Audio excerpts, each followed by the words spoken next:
بسم الله الرحمن الرحيم.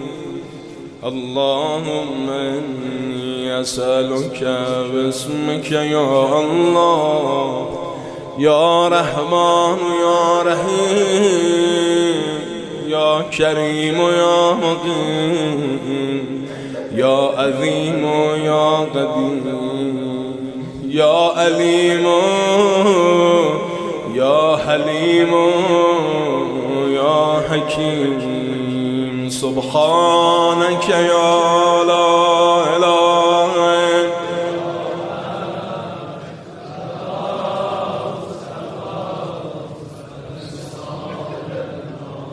يا سيد السادات، يا مجيب الدعوات، يا رافع الدرجات، يا ولي الحسنات، يا غافر الخطيئات، يا موتي المسألات، يا قابل التوبات، يا سامع الأصوات، يا عالم الخفيات، يا دافع البليات.